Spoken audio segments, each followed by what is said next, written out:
अब आज के इस वीडियो में विद्यार्थी द्विघात बहुपद के शून्यकों से संबंधित कुछ प्रश्नों को हल करना सीखेंगे।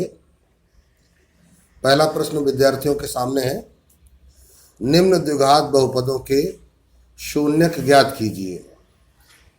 यहाँ पर first, second, third, fourth, fifth 5 यहाँ द्विघात बहुपद दिए गए हैं और इनके शून्यक तुम्हें ज्ञात करने हैं।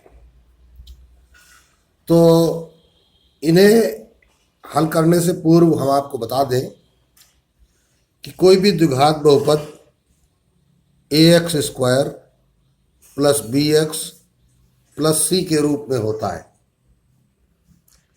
अर्थात इसमें एक पद x की 2 घात वाला होना अनिवार्य है। x की 1 घात वाला जो पद दिया गया है यह जरूरी नहीं है कि यह पद अवश्य हो। जैसा कि यहाँ पे थर्ड में देखिए 2 घात वाला पद है और अचर पद है, लेकिन प्रत्येक द्विघात बहुपद में 2 घात वाला पद होना अनिवार्य है। 1 घात वाला पद हो या ना हो कोई दिक्कत नहीं। जैसे सेकंड क्वेश्चन में देखो 2 घात वाला पद है, 1 घात वाला पद है, अचर पद नहीं है। सब में क्या है कि 2 घात वाला पद अवश्य है। तो किसी द्विघात बहुपद के 2 मूल या 2 शून्यक अल्फा और बीटा कहलाते हैं। अल्फा तथा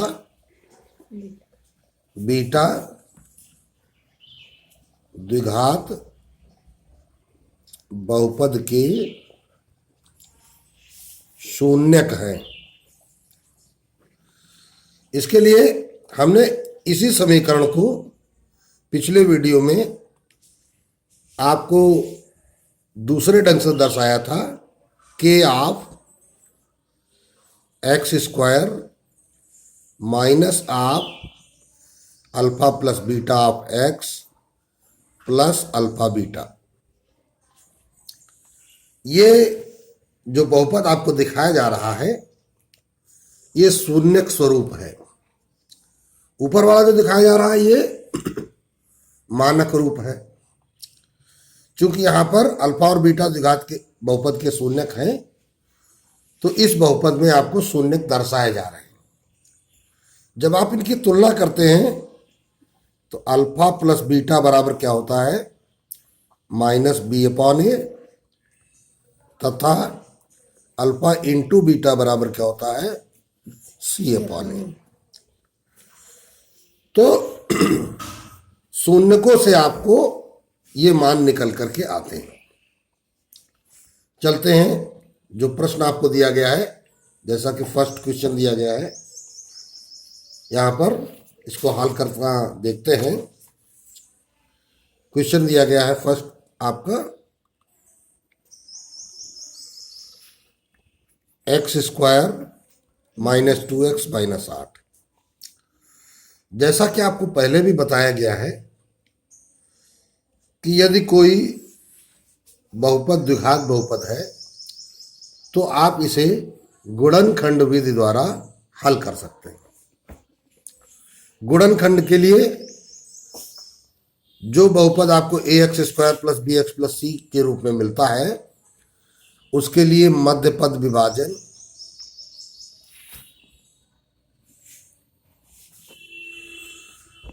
वर्गांतर या पूर्ण वर्ग विधि, ये 3 विधियां हल करने के लिए प्रमुख हैं। इन 3 में से किसी एक विधि का प्रयोग आप करके इनको हल कर सकते हैं। तो चूंकि जानते हैं वर्गांतर में तो a square minus B square का रूप होना चाहिए। पूर्ण वर्ग में a square plus B square plus 2ab या a square plus B square minus 2ab का रूप होना चाहिए। मध्य पद विभाजन एक सरल तरीका है। तो क्या करते हैं, इसमें 8 के आप ऐसे 2 खंड करते हैं, गुणनखंड, गुणा के रूप में खंड, जिन दोनों खंडों में ये घटाने की क्रिया करके, जो माइनस का चिन्ह लगा हुआ है, ये घटाने की क्रिया करने से आपको ये 2 प्राप्त हो जाए। इसमें चिन्ह नहीं देखना है, चिन्ह इस अचर पद का देखना है, मध्य पद का चिन्ह नहीं, मध्य पद का गुणांक देखना है कि यहाँ गुणांक 2 है। ये 2 आना चाहिए आपको इस 8 के गुणनखंड करने से और उन खंडों को आपस में घटाने से। जैसे हमने कहा 4 दूनी 8, 4 में से 2 घटाया और 2 आ गया। यहां कौन सा चिन्ह लिखा है इससे कोई लेना देना नहीं। तो 2 की जगह आपने लिखा 4 माइनस 2, क्योंकि 2 को आपने 2 खंडों में तोड़ा है, 4 माइनस 2 में। तो इसको आप ब्रैकेट में लिखें ताकि आपकी गलती ना हो, और बाकी सब ज्यों का त्यों उतार दें। तो इस प्रकार ये बन जाता है x square minus 4x, minus से ब्रैकेट खोलेंगे तो प्लस 2x माइनस 8। अब इस प्रश्न में हमने एक स्टेप जो ये लिखी हुई है सेकेंड लाइन, आप चाहें तो इसका विलोप कर सकते हैं, गायब कर सकते हैं। कैसे? कि जैसे हमने 8 के गुणनखंड किए थे तो 4 दूनी 8 आया था, और 4 में से 2 घटाने से 2 आया। लेकिन यहाँ -2 लिखा हुआ है, तो हमें क्या करना पड़ेगा, माइनस के 4x से प्लस के 2x घटाने पड़ेंगे, तभी हमारे -2x यहाँ पर आएंगे। अर्थात घटाने की क्रिया में जो चिन्ह दिया गया है यह पहले रहेगा और बाद वाला चिन्ह बदल जाएगा, क्योंकि असमान चिन्हों में ही घटाने की क्रिया होती है। x कॉमन लेंगे, x माइनस 4 बचेगा, प्लस 2 कॉमन लेंगे, x माइनस 4 बचेगा, बराबर x माइनस 4 कॉमन लेंगे तो x प्लस 2 बचेगा। तो इस प्रकार यहां पर x माइनस 4 और x प्लस 2 ये तुम्हारा आ गया। अब तुम्हें ज्ञात क्या करना था? शून्य ज्ञात करने थे, अर्थात अल्फा और बीटा के मान ज्ञात करने थे। तो अब देखिए भाई, यहां पर चूंकि द्विघात बहुपद का शून्यक स्वरूप क्या होता है कि आप x minus alpha, x minus beta, तो ये कौन सा है? शून्यक स्वरूप गुणनखंड का। हालांकि अभी हमने तुमको एक शून्यक स्वरूप दिखाया था बहुपद का, ये तुमको दिखाया था, ये द्विघात बहुपद का शून्यक स्वरूप है। लेकिन ये कैसा है? बहुपद का रूप है, और ये उसका क्या है? गुणनखंड रूप है ना। शून्यक स्वरूप है, वो भी कैसा? गुणनखंड के रूप में। चाहो तो मैं आप लिख लेते हैं, गुणनखंड के रूप में ये ऐसा स्वरूप है। तो अब आप इससे तुलना कर लीजिए, तो क्या लिखेंगे? से तुलना करने पर, तो देखिए यहां पर k बराबर तो 1 है, अल्फा बराबर 4 है, और बीटा बराबर यहां माइनस बीटा प्लस 2 है, तो माइनस बीटा प्लस 2, तो बीटा हो गया -2। तो क्या हो गया? माइनस अल्फा माइनस 4 है, चिन्ह बराबर है, तो हम क्या कहेंगे? अल्फा बराबर 4 और बीटा बराबर -2। तो ये आपके 2 उत्तर आसानी से निकल आते हैं। सीधे सीधे हम इससे तुलना करा देते हैं। अब देखिए सेकंड का हल करेंगे। सेकंड में दिया गया है 4u² प्लस 8u। तो यहां पर तो केवल 2 ही पद हैं, तो यहां मध्य पद विभाजन हमें लगाना नहीं है। हमें सीधे सीधे क्या करना है? जो कॉमन होता है वो कॉमन ले लेना है। u और 4u कॉमन हो गया, तो बचा क्या है? u प्लस 4 दूनी 8, 2 बचा। तो इस प्रकार ये जो आपका रिजल्ट आया है 4 इंटू u प्लस 2, ठीक है ना। ये गुणनखंड स्वरूप आया है तुम्हारा, तो क्या करेंगे, उपरोक्त की गुणनखंड शून्यक स्वरूप, अब हम ये इस प्रकार लिखेंगे, से तुलना करने पर।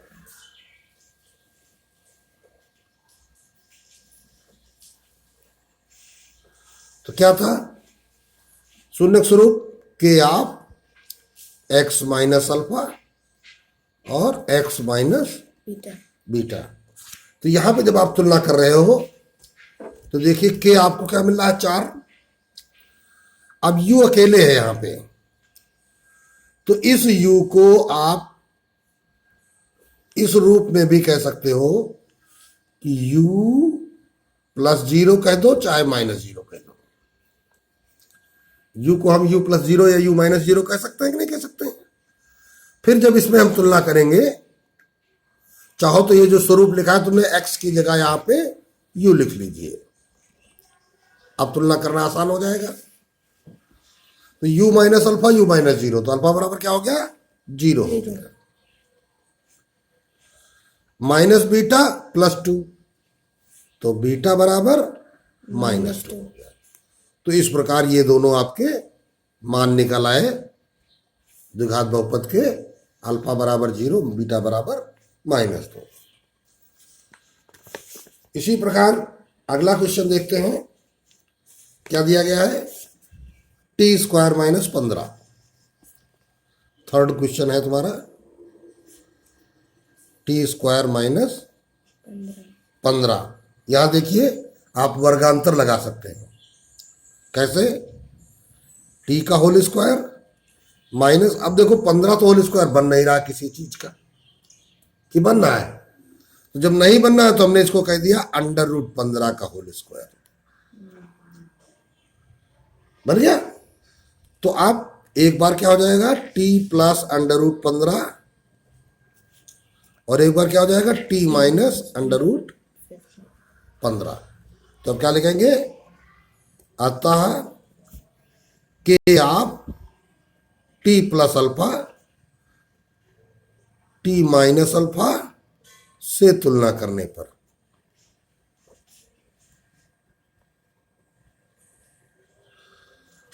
तो जब आप तुलना करेंगे क्या वैल्यू निकल के आया, अल्फा बराबर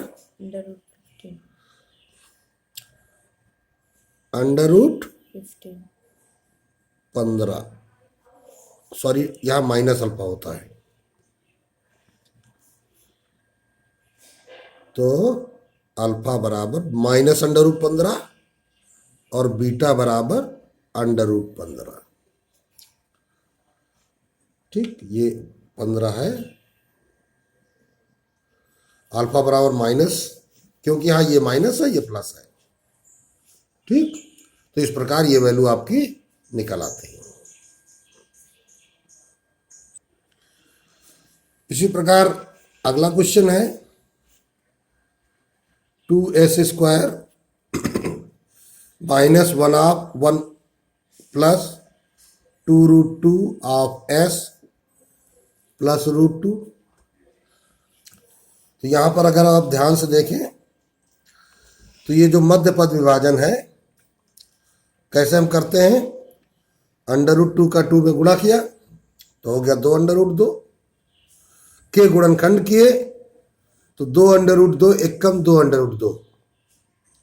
ठीक, तो वही एक में 2 अंडर रूट 2 जोड़ दिया गया है, अर्थात ये गुणनखंड करके आपको दे दिया गया है मध्य पद विभाजन के रूप में। अब आपको क्या करना है, केवल इसका विस्तार करना है। 2s स्क्वायर, s का गुणा करेंगे इधर तो minus s plus 2 root 2s plus root 2, यहां पे s कॉमन हुआ, 2s माइनस 1 प्लस यहां पर देखिए क्या कॉमन हो रहा है,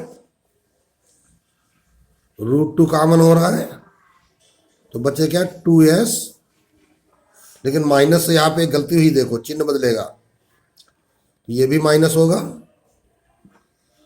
तो यहां भी माइनस हो जाएगा, -1। तो इस प्रकार 2s - 1 कॉमन हुआ, तो फिर s - √2 बचा। अब इस प्रश्न में थोड़ा विद्यार्थियों को ध्यान देना है। क्या ध्यान देना है? ये 2s - 1 हुआ। अभी जब हम तुलना कराएंगे तो हम किससे कराएंगे? k of s - alpha s - beta से तुलना कराएंगे। तो यानी ये s माइनस समथिंग के रूप में होना चाहिए। तो इसके लिए क्या करना पड़ेगा तुम्हें? इसके बाहर 2 जबरदस्ती कॉमन ले लो। हालांकि कॉमन नहीं है, फिर भी हम जबरदस्ती 2 कॉमन लेंगे। तो कॉमन क्या होता है? कॉमन का मतलब 2 से भाग लगाना है। तो ये क्या बचेगा? s - 1/2। 2 कॉमन लेने से क्या हो जाएगा? 1 में 2 का भाग लगाओगे, 1/2 आ जाएगा। केवल पहले ही खंड में, दूसरा खंड s - बीटा के रूप में दिया गया है, तो इसको ऐसे ही पढ़ा रहने दें। अब क्या करेंगे? यहां पे हम लिख देते हैं अतः, और जब आपने तुलना की तो देखो k क्या हो गया? यहां पे 2 हो गया। तो k तो हमसे पूछा नहीं गया, हमसे तो केवल पूछा गया अल्फा बराबर। देखो चिन्ह बराबर है तो अल्फा बराबर सीधे सीधे 1/2। यहां भी चिन्ह बराबर है तो बीटा बराबर सीधे सीधे √2। तो ये हमारे अल्फा और बीटा की वैल्यू निकल आते हैं। इसी प्रकार अगला क्वेश्चन है, दिया गया है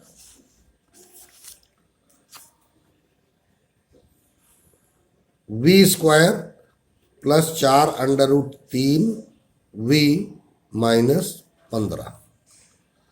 अब हमको करना क्या है? 15 के गुणनखंड करेंगे हम। घटाने से 4√3 आ जाए। तो अब देखो भाई, √3 यहां पे आ रहा है, तो इसका मतलब एक खंड तो हमको √3 × √3 करना पड़ेगा। ठीक, तो √3 × 3 का गुणा कितना हो गया? 3। है कितना? 15। तो 3 × 5 = 15। तो एक में देखो हमने लगा दिया 5 √3। अब इस 5 √3 में 1 √3 घटा देंगे, 4 √3 आ जाएगा। तो ये क्या बन गया? v² + 5 √3v से घटा दिया हमने 1 √3v, सॉरी लिखना चाहिए हमको √3v - 15। तो बराबर v कॉमन लेंगे तो v + 5 √3 -√3 कॉमन लेंगे तो v + 5 √3 यहां बचेगा। तो v + 5 √3 कॉमन लेंगे तो v - √3 बचेगा। तो आप क्या लिखेंगे? अतः तुलना कैसे कराएंगे? k of v - alpha, sorry v - beta से तुलना करने पर। यहां पे ध्यान रखें ये v लिखा हुआ है, तो -अल्फा 5 √3 है, तो अल्फा बराबर -5 √3, माइनस बीटा -√3 है, तो बीटा बराबर √3। तो इस प्रकार ये अल्फा और बीटा की वैल्यू आपकी निकल आती है। तो अब विद्यार्थियों ने देखा होगा, समझा होगा कि गुणनखंड विधि के द्वारा हम किस प्रकार किसी द्विघात बहुपद के शून्य ज्ञात कर लेते हैं। चलते हैं अगला क्वेश्चन। इसका विलोम हो गया, पहले क्वेश्चन का विलोम। उसमें क्या था? एक द्विघात बहुपद दिया था, शून्य ज्ञात करने थे। अब इस बार क्या है? बहुपद के शून्य दिए गए हैं। क्या दिया गया है? शून्य। और करना तुम्हें क्या है? बहुपद ज्ञात करना है। तो अब देखते हैं भाई, क्वेश्चन नंबर 2 का फर्स्ट हल करेंगे। क्या दिया है? लिखेंगे चूंकि द्विघात बहुपद के शून्यक अल्फा बराबर 1/4, बीटा बराबर -1। तो अब अल्फा और बीटा दिया गया है और हमें करना क्या, निकालना क्या है, द्विघात बहुपद निकालना है। तो आता है द्विघात बहुपद। तो द्विघात बहुपद होता क्या है कि आप x minus alpha x minus beta, value put up रख दीजिए। तो के आप x माइनस 1/4 और बीटा यहां माइनस में है और यहां भी माइनस में है, तो +1 हो जाएगा। ठीक, तो अब देखिए जब इसको आप हल करेंगे तो ये क्या हो जाएगा, 4x माइनस 1 क्या हो जाएगा, 4x माइनस 1। तो 4x माइनस 1/4 और ये हो गया x प्लस 1। तो यहां पर जो k होता है वो क्या होता है, जैसे ये /4 निकला है तो ये 1/4 जो बाहर निकलता है यही k होता है और इसको हमें लिखना नहीं होता है।